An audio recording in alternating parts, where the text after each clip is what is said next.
can I be better, or am I meant for more in this step? And that to me is why I refer to as the first question. Because everything after that first question then becomes responsibility, and it becomes accountability and ownership. And as an individual, once you ask that question, there is no going back.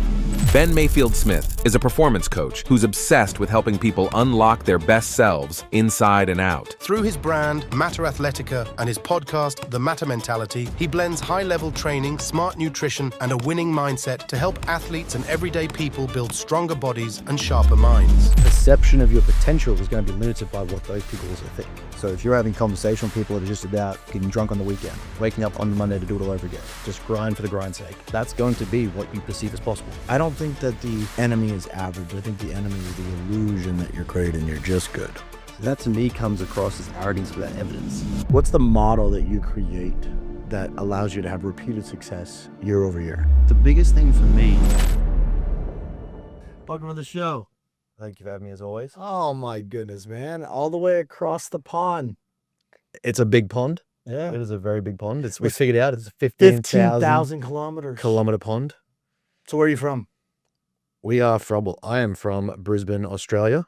I know you're used to having these big black round things in your face. You want a bit further away? Yeah. All right. It depends on that. He may like it a little. I don't know. Listen, man. No judgment. But just not my 2025. We're free for that. You do you, my friend. You do you.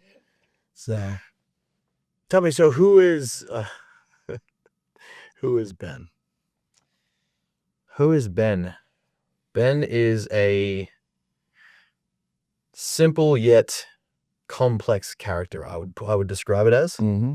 For me, on the surface, I live a very mundane existence. I live a very repetitious existence, but I think at a deeper level, I live a very heavy, existential, purpose-driven existence. Yeah. That I think I need to share more of. Mm-hmm. But yeah, I think there's probably two faces to me that people see. It's a fucking joker. Yeah, exactly. No. And I think one of those is the typical meathead bodybuilder that everyone sees. And I hope they see, it'd be nice today they see that. I did think you stopped lifting a little bit, though. I got to be honest with you. I did think that flattened out over the trip. We're 5 days in. It happens. Good. But I think the second one is the more impactful side that I know I'm here for, and I don't let that out as much. Very specific people get to see that. Why do you hold back the true essence of why you live, what you do, the deeper purpose? Do you feel like you gatekeep it a little bit to some people that are very close to you? I happen to be very fortunate to have spent some long nights, deep conversations with you, real, not like the purpose of life conversations, because I don't think we figured that out, but I do think what is the purpose of you conversations, right? I don't think that we're going to get to the purpose of life.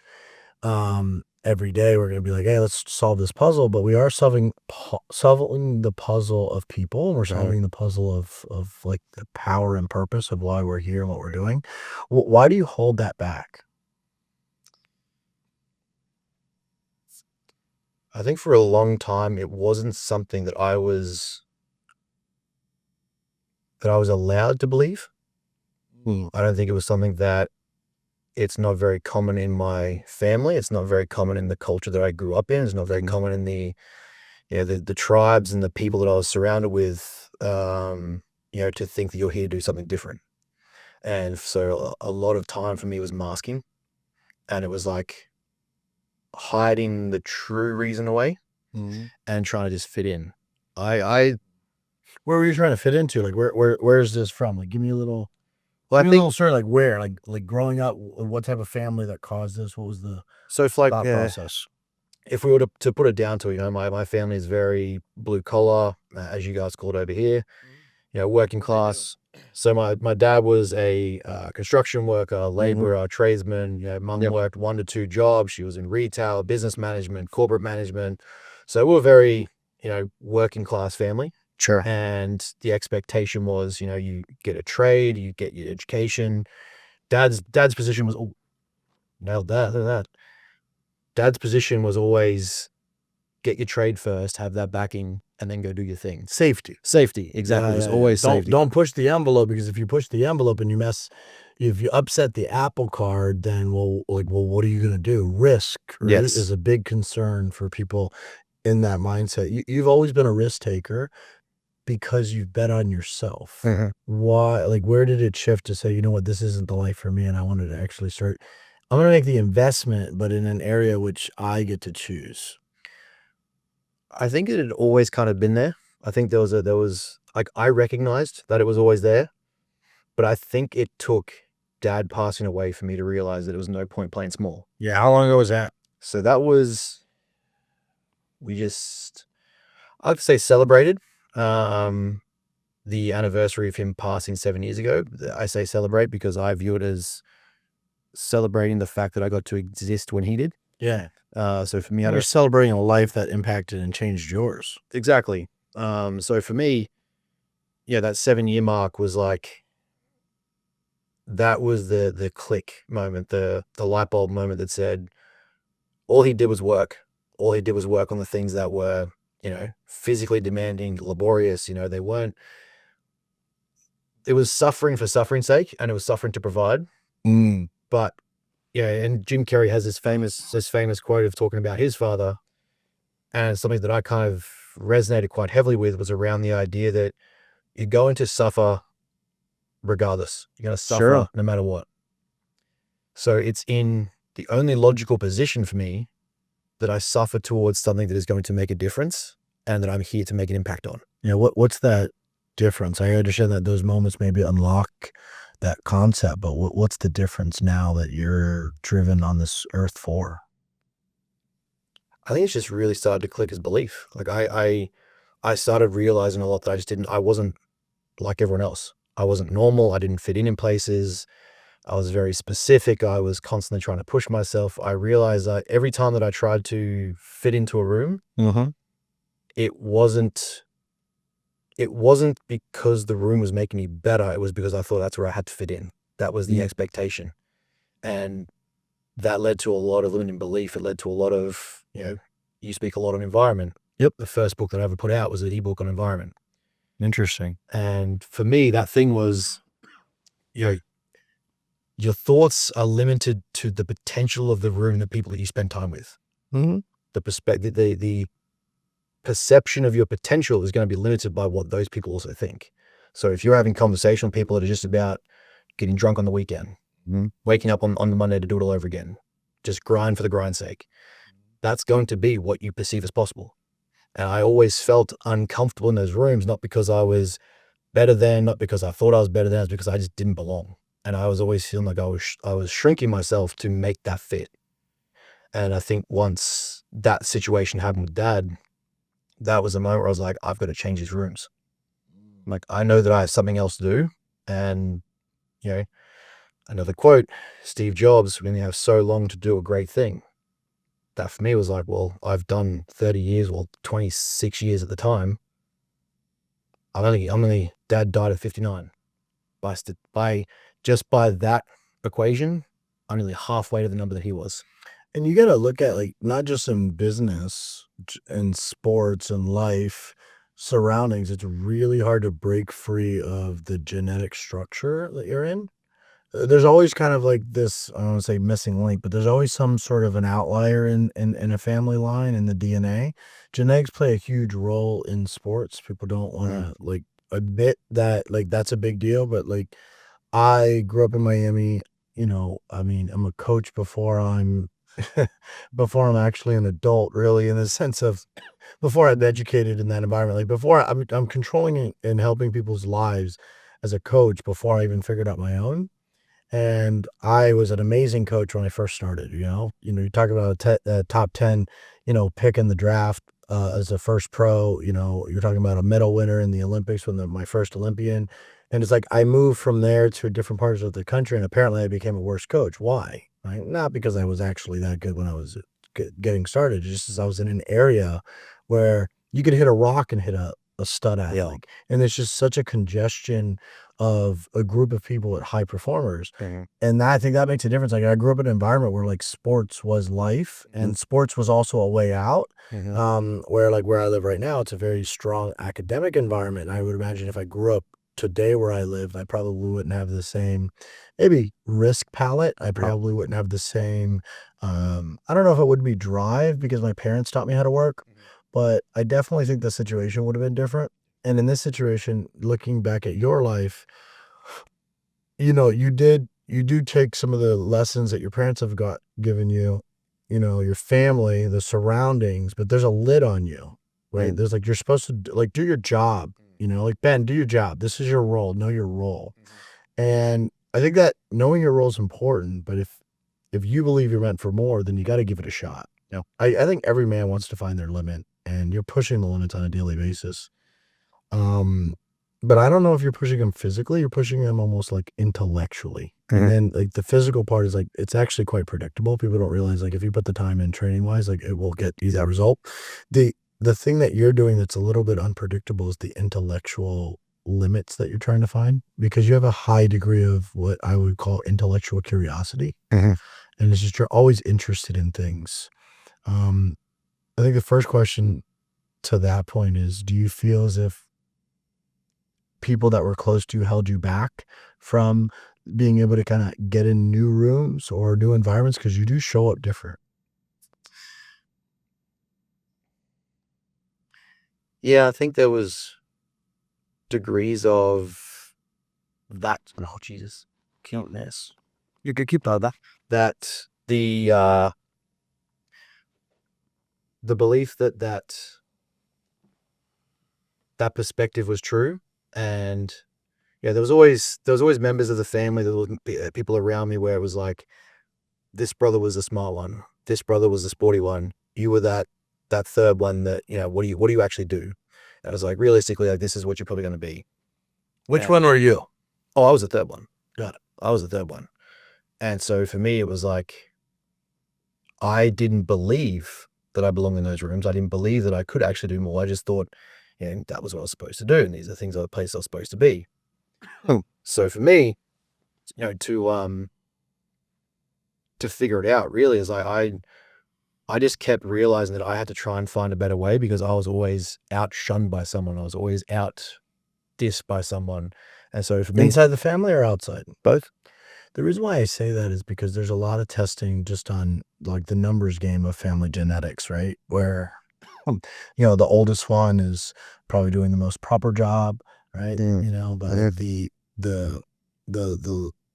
youngest one normally becomes the entrepreneur. The youngest one's the risk taker because it was less paid attention to. It was like, you're going to be okay. Like, you know, Thomas is like a porcelain doll, you know, when he was first born, I was like, oh my God, we can't mess this up. Protected, like, you know, it's like cool. And like, after a while, you start to realize that they're quite resilient. Yeah. So you've already had the proof from your parents when you were raised, you know, unconsciously, like, he's going to be okay. Yeah. Because they have enough experience to kind of see like, hey, you know, he's going to turn out all right. And there's definitely a lot of statistics that show that the entrepreneur is the third one.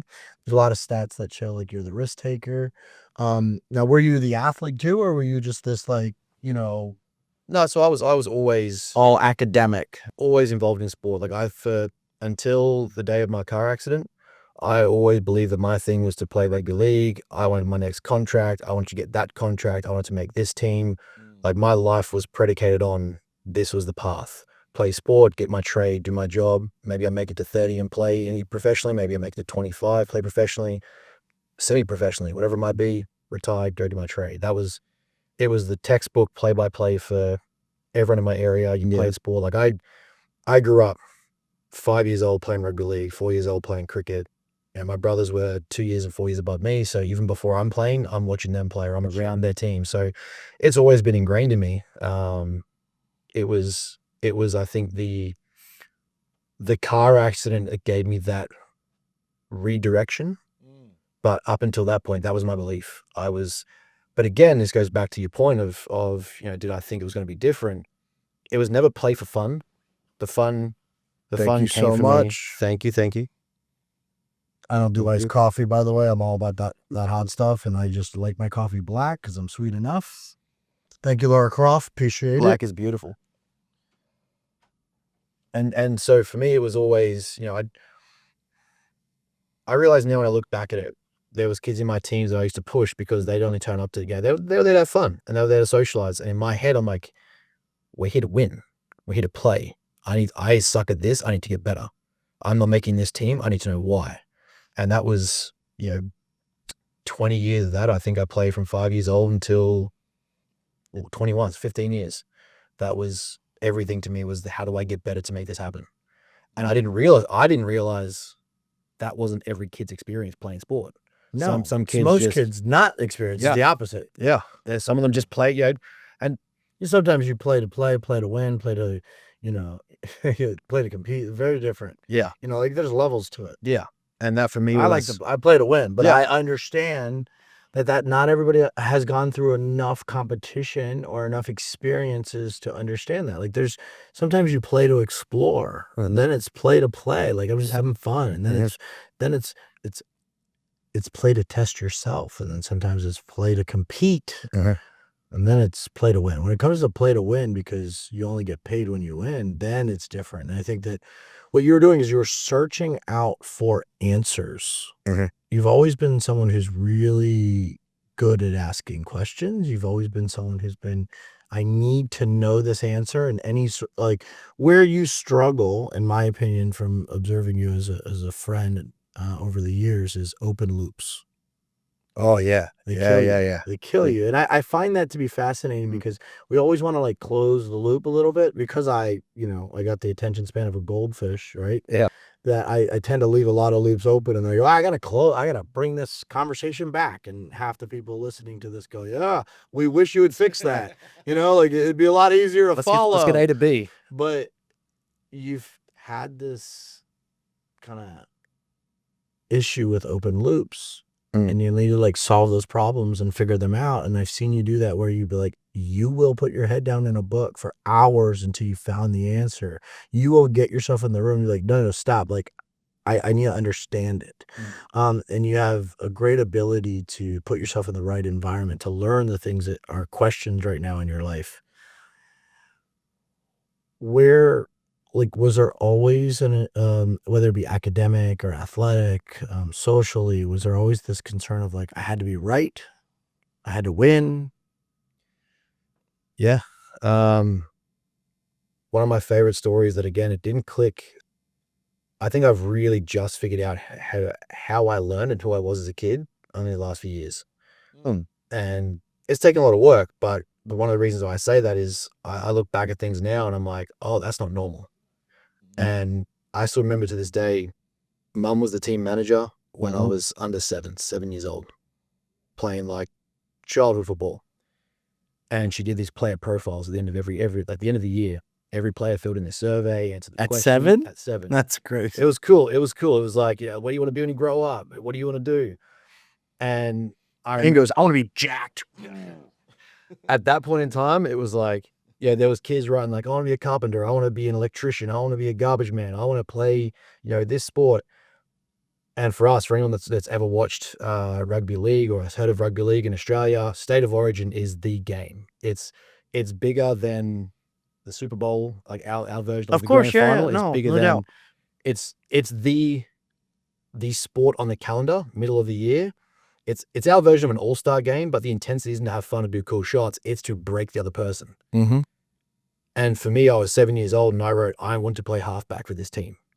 I want to play run-on for Newcastle Knights. I want to play this position for this team and make this rep squad. Very specific. Very specific. That's awesome. And that was me at 7 years old. And at the time, I didn't realize until, like I said, only recently, I'm looking back at that and going, the kids that I work with now, the people that I get to work with now and coach now, some of them are like that. Some of them are just there to have fun. And the people I interact with, they look I've seen the looks on people's faces when I say that. I didn't do that as a kid. No, it's almost confusing. Yeah. Yeah. And that for me was where I'm like, oh, damn, that's starting to click in my head that I wasn't normal. Yeah. I find it fascinating when you're younger and you have kind of ambitions that are different than other people, because it's where do you model that from? For me, there's a first grade piece of art that you draw your kind of dream job and what you do. And there's a a picture of me with a hat and a whistle, I mean, probably even better looking in the crayon art that I drew based on this face. But I got a hat on and I got a whistle and I'm coaching. And it was interesting because this idea of being a coach was like what I knew I wanted to do since I was in first grade. But the way I got there was very different in my head. Like I thought I was going to go, go to college, go to the league, make money, be a millionaire, go back and be like a philanthropist, and I'll become Iron Man and then coach, right? Like I thought the Superhero coaching, first, coach. yeah, I thought the coaching part was like, old man pipe and a hat, right? Wear the fedora and like have a good Patchy time elbow and, jacket. yeah, and not have to worry about that stuff. And fast track, I became one of like the youngest coaches to, break a lot of barriers and environments. And now I'm the old guy, after 2 decades plus of being in the space. And I still consider myself like the baby of the group. The majority of my coaches or mentors that I'm around are in their, I would say like the younger ones are in their like 60s. I would say the majority of my mentors are 70s and some in their 80s. And I'm the baby of the group, and yet when I'm in Olympic environments or pro environments, I'm the old guy. I've been there forever, but I'm not that old. That's the thing is everyone's like, damn, yeah, you are. I'm like, no, I'm not. And it's not that I care about the age aspect of it. Is I view myself as a baby. I really do. Like, I think I'm like just getting started. I got 2 decades plus of high-end sports performance, Olympic and professional level work. And I think it's this mindset of like realizing in order to be a great coach, you got to be a great athlete, not athletic. You got to learn to be a great athlete because part of being a great athlete has very little to do with your physical ability and everything to do with your coachability. Yeah.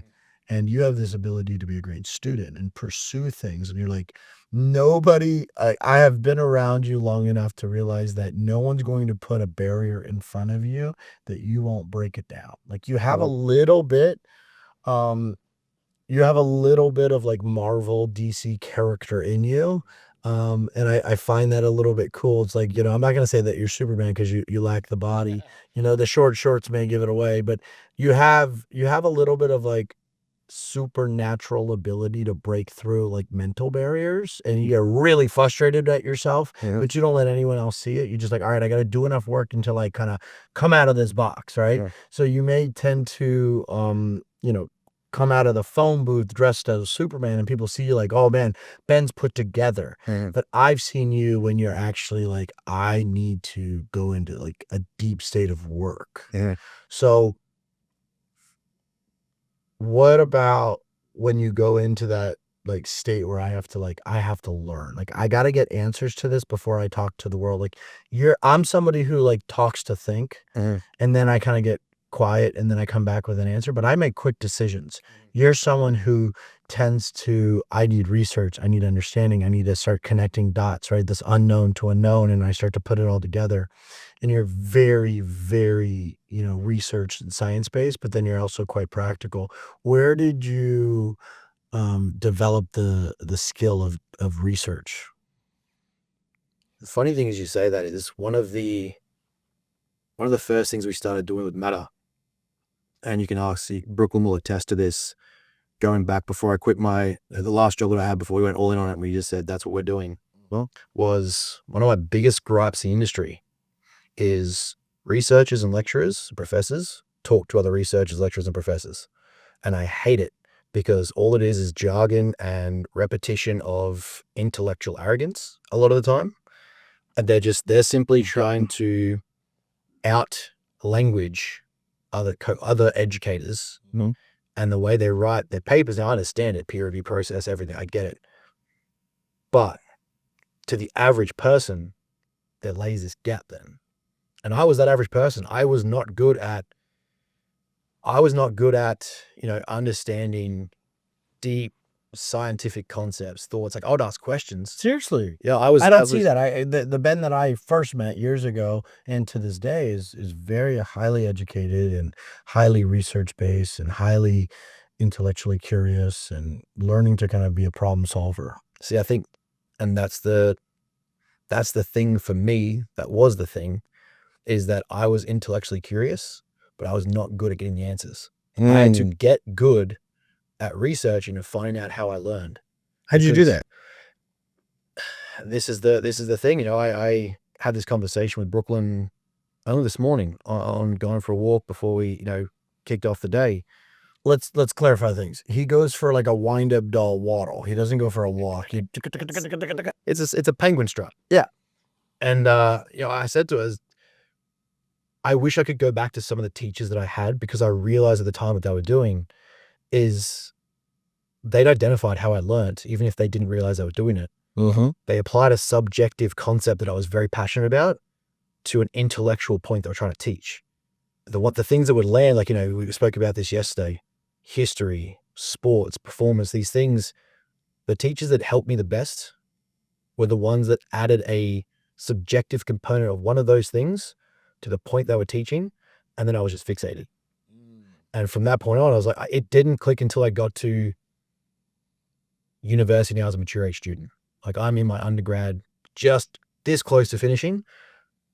And it took me until my undergrad to figure out how I learned and why. And, we all joke and everyone puts the little spin on it about being on some sort of spectrum. But the superpower that I figured out is that I can take very complex topics and apply it to a subjective thing that I enjoy, and it instantly just simplifies in my head. So we were learning neuroanatomy and the pathway of how the audio stimulus gets from the ear to be translated in the brain. All I did was map that out as a rugby league player where the ball goes. And so it goes from this point to this point to this point. The ball gets passed from this player to this player to this player. Then all of a sudden you're in for a try. Yeah. At the time, I didn't get why that was a unique skill. Now I look at it and I realize is that I was subjectively applying something that I understood passionately to a concept that I couldn't grasp. And if you talk to me as a objective student, this is what the textbook says. This is the definition. It doesn't go over me, but it doesn't lock it in. Well, because there's a difference between memorization Yes. and learning. Yeah. Like, the actual art of learning is connecting a known with an unknown and connecting another unknown to a known entity so that you start to adapt that and go, okay, cool, I'm understanding it. And then that is like kind of like the art of like acquisition of knowledge. Sure. The real break point of learning is actually really hard. It's when I go deep, and then it changes. Like, there's an actual like, oh, I didn't know that was there. Yeah. Whereas like I can't put my finger on it because I can't connect this unknown to another thing I don't have anything for it to go into. I don't have a box for it to go into. I don't have a correlation. I don't have a way for this to be, it could associate with something. Yes. And because I don't have that association, I don't know what to do with it. And when I go deep into that rabbit hole and you figure it out, then that's when you're really learning. Yep. And the art of learning is really deconstructing something that's a known, connecting it to an unknown. The art of learning is taking assets that you have in your world that you're learning and you're starting to like comprehend, and you're associating them with things. The real depth to learning is when you start to like figure something out. You learned it, you found out about it, and then you go, I can't associate this with anything. It's foreign. So you were doing that as a young kid. And, where you are today, I find that your coaching is quite practical. Like, you're very good at taking complex ideas, giving them to them like, hey, here's why. Let me walk you through why, kinesthetically, auditorily, visually. I will walk through whatever, best practices for you. We'll pattern, recognize like, okay, here's what you should do. Here's what you normally do. Here's what what you're going to go do next. And let's not do that. And you'll find a way to kind of cut it off before it becomes a trigger. But what you also do so well is you're like, I'm going to meet you where you are. And the reason why you do that, and number one, that's what makes you a good coach, but it's also because if I meet you with where you are, you'll develop some momentum. And then that becomes like, all of a sudden people that are around you don't realize how good they are. But more importantly, they don't realize how good they have it. Because what's the difference between somebody stumbling around, Jack White dude with a funny accent and other jacked white dude with a funny accent. You know, it's not the hair, right? It's not the short shorts, right? It's not the veins. It's like there's enough of those guys out there. But what separates, you know, them, sometimes it's luck of finding you. And if somebody got into your world early, like they don't know how good they have it. So it's been kind of cool to see. I mean, let's dive into your academic career and like where's your interest? You talk about passion and drive to potentially be this halfback, you know, on that field playing the game with a very specific outcome that you wanted to create. But you took a different path. You know, I understand car accidents and injuries and things that hurt sport, but academically, you still built a frame of knowledge and a base. But it's well more robust than the average coach in your position. Yeah, so for those who don't know, I didn't take what I guess would be the textbook approach to coaching, which is, you know, usually like an exercise science degree, kinetics, human movement. You know, they're the usual fields of approach, or S&C. You know, those are the usual pathways. For me, it started off, and again, this all ties back to things I started figuring out about myself when I was younger. And that is like I was passionate about people. I realize now I wasn't so much passionate about sport. I was passionate about figuring out great people and how to be better like them and how I can be closer to them. That's why you try to get close to me. Exactly. That's why we could rub shoulders if we could. Listen, this is the interesting thing. Athletes say it all the time. It's like, hey, listen. And I tell them straight up, like, listen, I don't chase greatness. Greatness chases me. I'll take it. There's a compliment in there somewhere. Absolutely. And then the cool part is, so thanks for chasing me. And then number two is like, I'll start to be like, hurry the fuck up. Like I'll tell my athlete, I was like, speed up. Come on. Like Jason, he's like, slow. He opens the door slow. I'm like, you're a 3-time Olympian. You're one of the fastest men in the world. How do you open the door slow? He's saving he his looks energy. at me and he goes, you can't rush greatness, coach. Son of a gun. Nice. Yeah. Nice. So yeah, you have been able to not just rub shoulders with a lot of, you know, really good minds and good people, but you figured out the right direction. Yeah, and yeah, at the end of the day, there's nothing wrong with those degrees, right? There's nothing wrong with those. I think they're important. Have an exercise science. My mom wants me to have one. Bullshit. Go get a normal job. So they'll say. I spoke at a college last week, and you know, the best part is I very much appreciate being able to. It's an honor to go back to that college and speak on a regular basis, and I've been part of the curriculum, and it's been a lot of fun. I do hope to get my honorary doctorate from them, so you have to call me Dr. Cav. Yeah, I would be like, I'm gonna make you say my full name, Dr. Kavanaugh. Kavanaugh. Yeah, I'm gonna make sure you drag it out, but. They prayed right before my talk, and I go, "Yep, that's about right. You're definitely gonna let's make sure it gets up there. Appreciate it. Thanks for having my back, man. Appreciate it."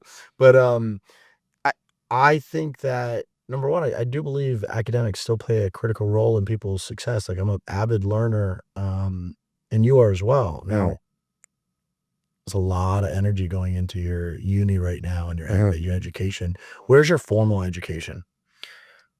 So my formal education is clinical psychology. So my actual degree is going to finish in behavioral science, majoring in clinical psychology. The next steps, there are a lot of routes that can come from that. Very few of which are what would be expected or standard for the approach. But the thing for me is there's levels to understanding people, and there's levels to getting things out of people.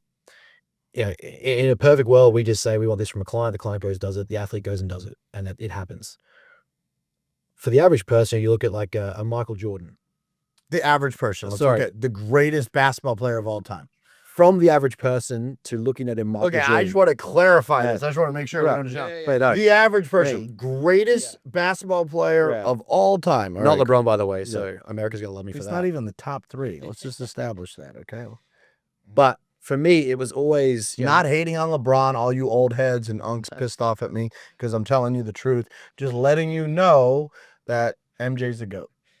But from that, there's always this perception that these great individuals are on this pedestal, right? They're out of reach. They're elites of elites. And they are, don't get me wrong, they are at a skill level, at a life level. But what do we always say is that success leaves clues.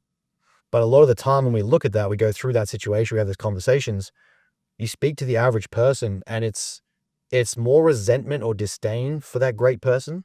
You know, Elon was the best thing in the world until he got to a certain point. This guy was the greatest guy in the world until he got to a certain point. And then we start to separate through frustration, through emotion, through disappointment, or whatever it might be. People don't like power. They don't like power. Right. They don't like success after it gets to a certain threshold. For me, it was more about how do I take what they did? Because I can break down a lot of stuff. When I hear Michael Jordan talk about why he took it personally, it's create an enemy. Now, why do we create an enemy? Because fear plus positive drive has a greater degree of motivational power. So when you add an enemy to something, you create scarcity, you create fear, you create intensity, you create emotion, all of which are motivational concepts. He doesn't know that, but he's done it almost subconsciously. To me, extrapolating those concepts and being able to teach it to the average person enables me to be able to say, okay, here's the standard, like here's the average person, right? What if rather than saying, you know, let's bring the great ones back, you know, let's hold them back and bring them down, knock them off their pedestals, a lot of people like to do.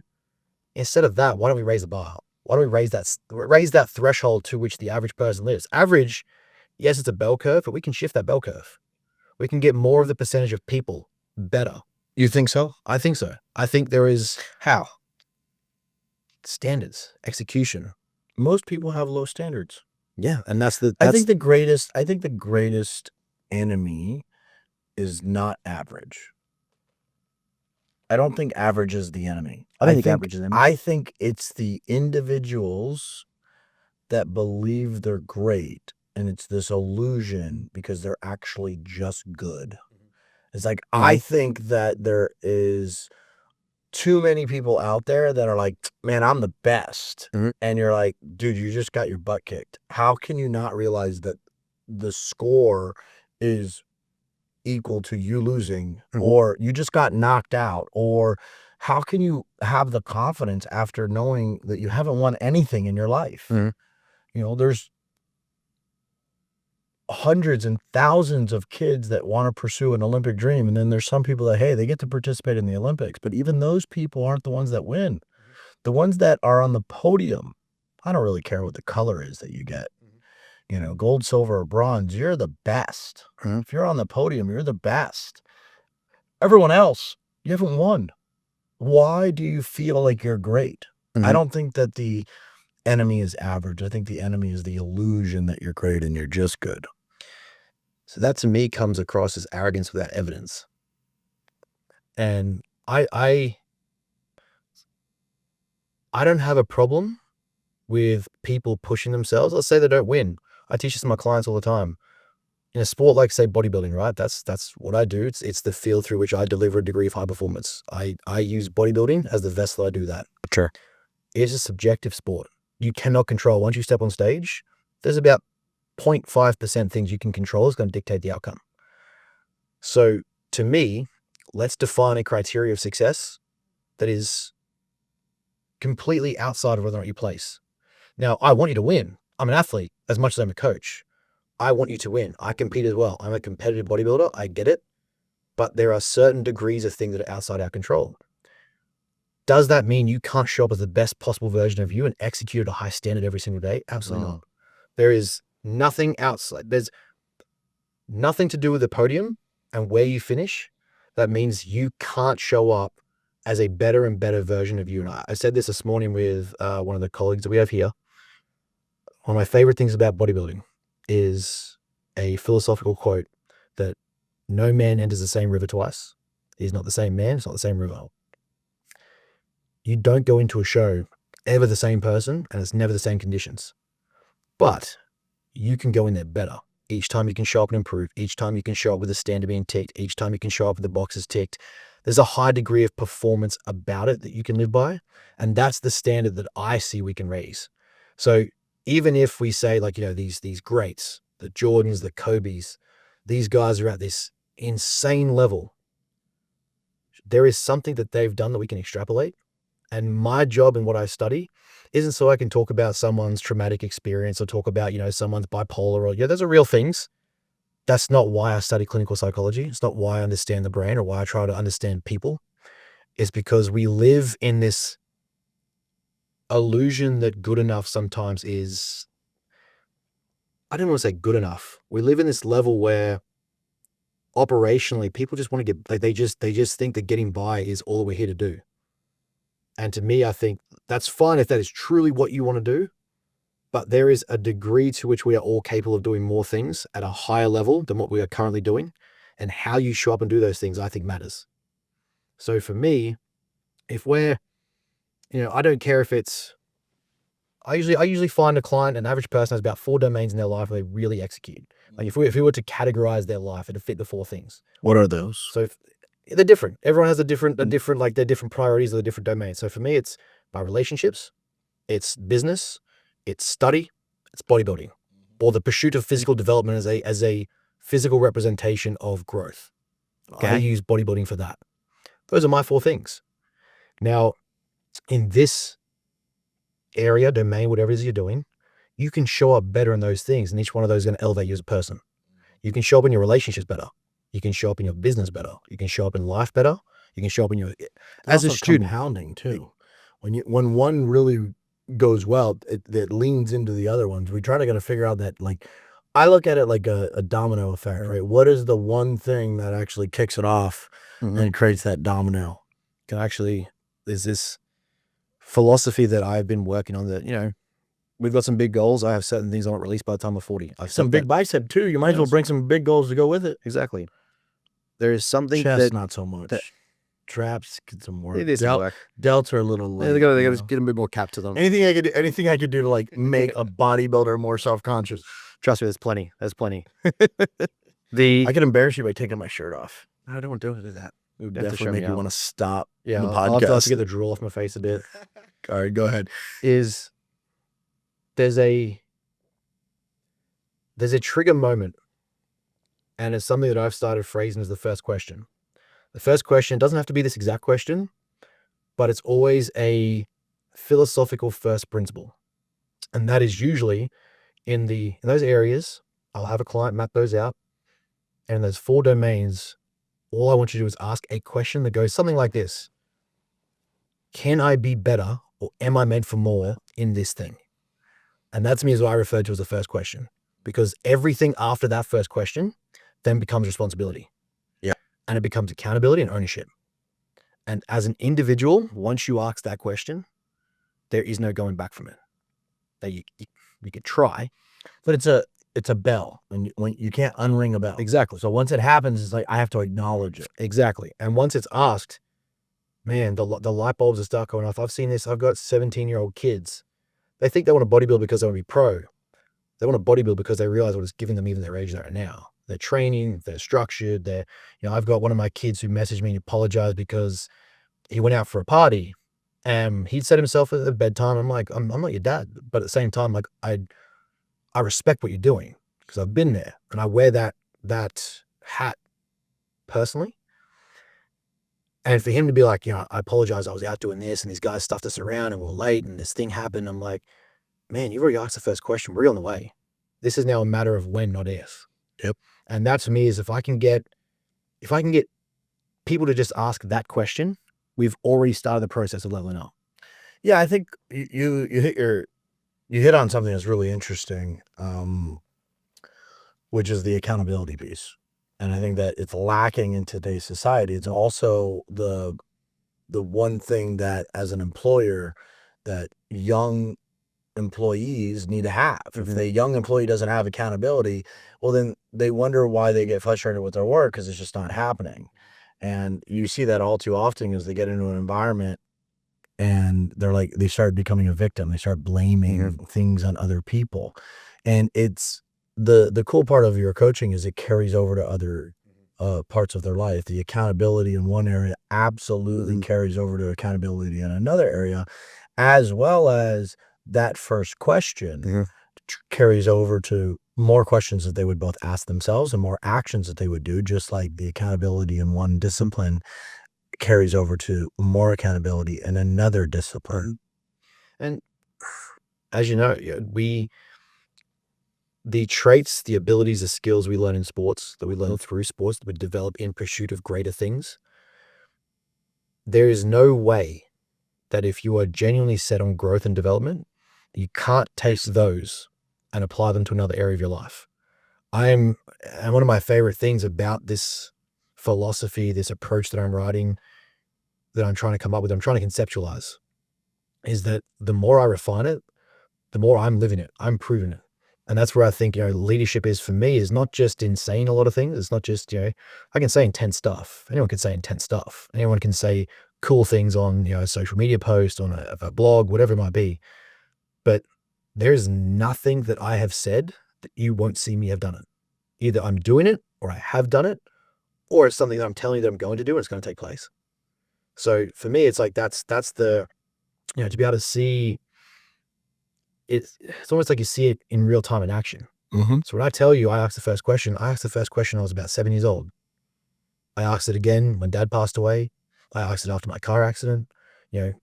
There was other questions that were there, was just, do I still want to be here? They were heavy questions. But it was like, am I living up to what I was put here for if I go out that way? And like, I don't know any 21-year-olds have to ask that question, but Why do you think you were put here?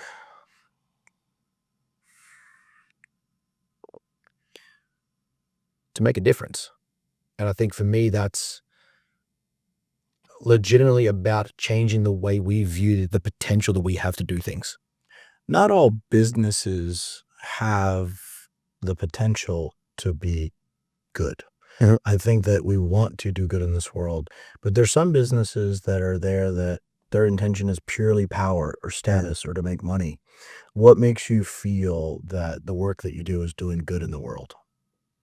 I believe it. I see it. I know Mhm. exactly the outcomes of changing someone's psychology because you change the way they feel about their body. I've seen the transformation that you've put somebody through in regarding, someone's dark and depressed, and then they kind of get out of it because they have a purpose in life for a short period.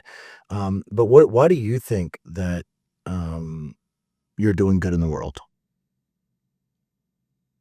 I think for us, the biggest thing is shaping people to understand that they have meaning, they have direction, they have purpose.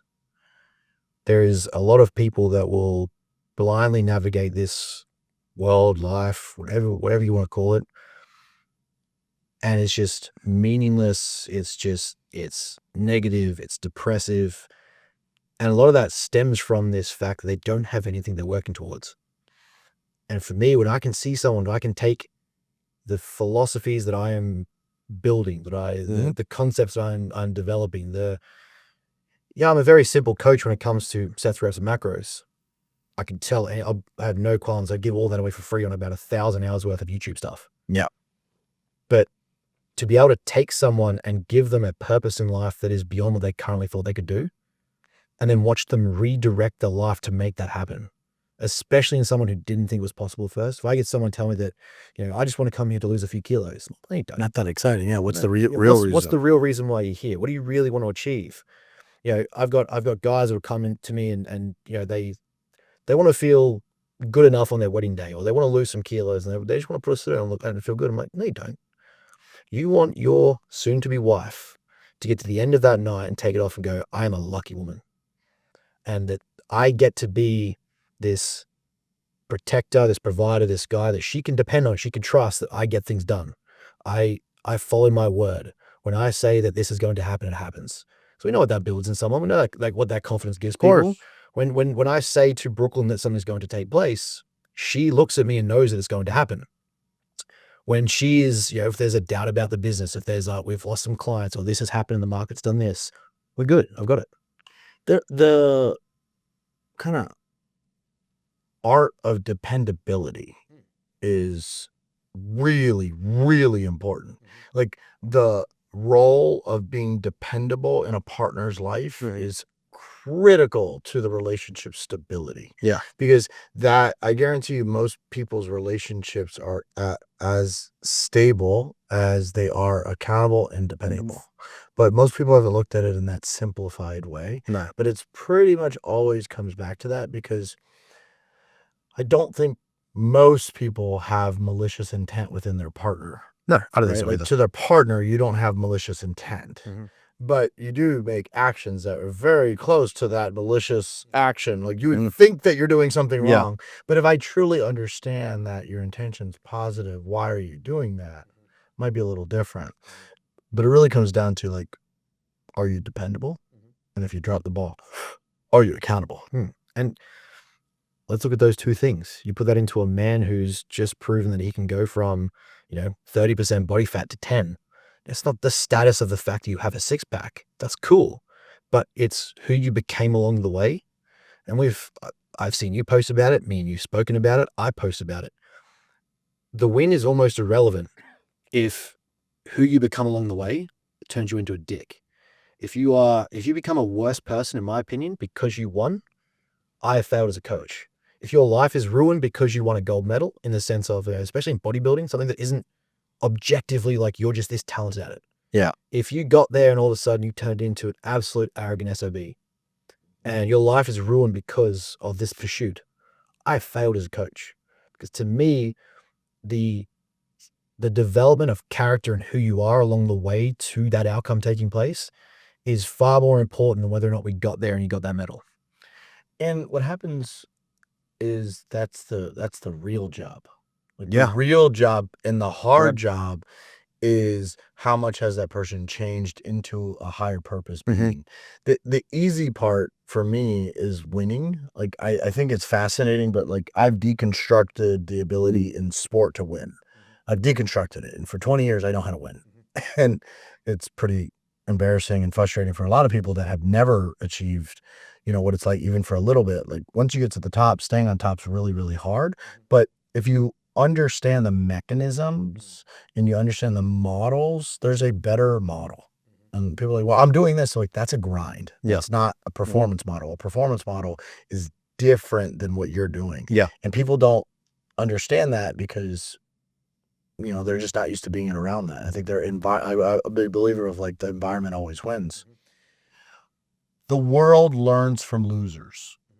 And I don't think that losing is valuable at all.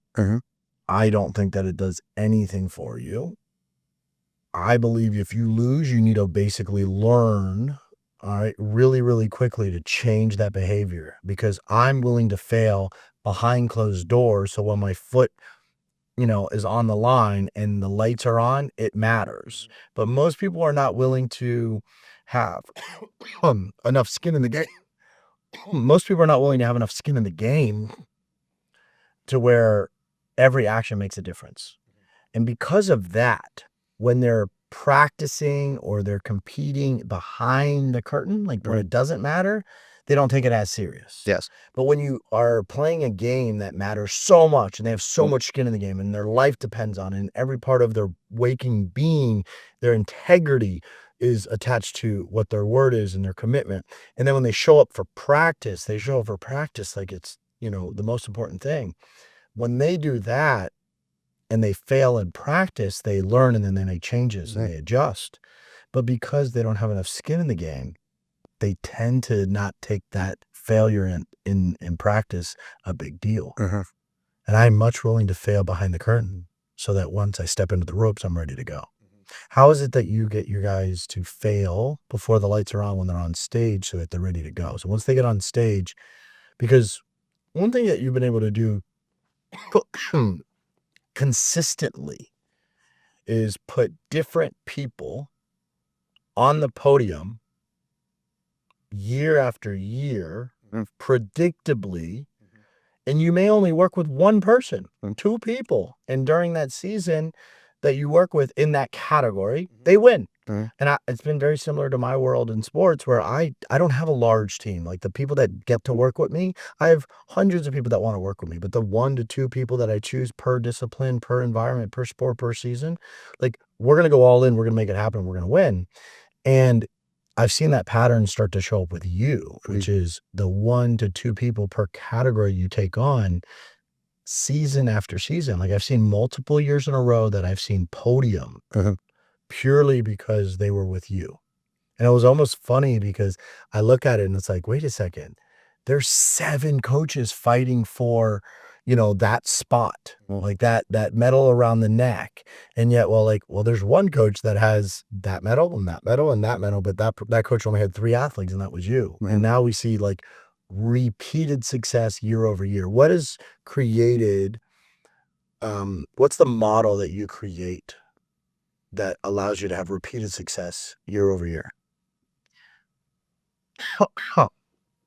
The biggest thing for me, again, we kind of touched on this a little bit earlier with meeting them where they are. I need to understand my person. I need to understand who I'm working with. I need to understand what their drive is. I need to understand why we're doing it, and getting them into a mental position where it doesn't just matter when the white line shows. We all know there's people that have like that white line fever and they'll push themselves towards the back end. It's like, oh, now I want to catch up. The thing for me is getting them to understand what we call the PPO framework. And anyone who understands like goal motivation theories and things like that will understand it. So for those that don't, help us out a little bit. Like, break it down a little bit, because I think that you often forget how much study you have, how much background you have. I also think you do tend to misrepresent how prepared you are. Mhm. I've been in environments with you where I don't give you any prep, and you show up and you're like, oh my God, like this is not normal for me. Like I need to like have my shit together. Now you're prepared because you've been doing it for years. But when we walk into an environment with education, you are really prepared. Mhm. So help us out a little bit for those that don't have those. So in something like bodybuilding, right, we know that the objective outcome is not predictable. We can control so many things that will make that outcome a potential reality, but we can't guarantee that on the day that you walk away with a medal. It's not as simple as he ran 9.68, he ran 9.7. Mhm. So for me, it's understanding the PPO, process, performance, outcome. We can't control the outcome. I can't control that from day one. What I can do is control processes and I can control performances. And I can do that with every single client. I can have every single client understand that. The mistake that I see a lot of coaches make, and this is in bodybuilding, this is in performance sports, this is in many, many fields. We get fixated on the outcome. This didn't happen. I want this to happen. That's great. That's fantastic. If we only focus on the outcome, like, I want to run a gold medal speed. I want to be, faster than Usain Bolt. Cool. That's an outcome. If I just left the program at outcome, what are all the steps to get to that? For me, we need to establish how we make that happen, reverse engineer it. And that can be a 2, 4, Olympic cycles, 4-year cycle, it'd be a 5-year cycle. So from that alone, right, we have the PPO. The thing that we have our clients do is break down 5-year, 3-year, 1 year, 6 months, 3 months, weekly checkpoints, markers, what you might call lighthouses, outcomes, goals. What we also have them do is have them establish that in personal life, their physique, and their career or business. Okay. Reason being is that if I get you to the stage and those other 2 areas, so obviously that's your physique goal, getting to the stage and winning. If I get you to the stage, but the other 2 areas in your life have gone backwards, I have failed. The success that I see in my clients that really thrive is when those other areas of their life go up with it and everything moves forward together. If you start to see one drift away, it's not a good place to be. If your relationship's going south because you're competing, we failed. If your career is going backwards because you've got on stage, we failed. So what do we do to control that?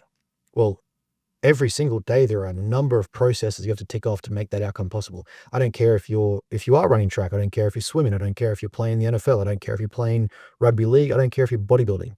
There are processes every single day that have to take place in order to make that outcome feasible. Now, there are variables that are going to happen on Super Bowl Sunday that you can't control that may dictate whether or not you win the game.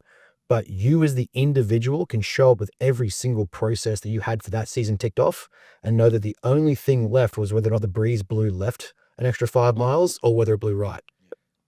Now we look at the Stoics, and this is where I really enjoy bringing philosophy to coaching. The Stoics had a concept, the dichotomy of control. What is inside my sphere of influence and what is outside of it?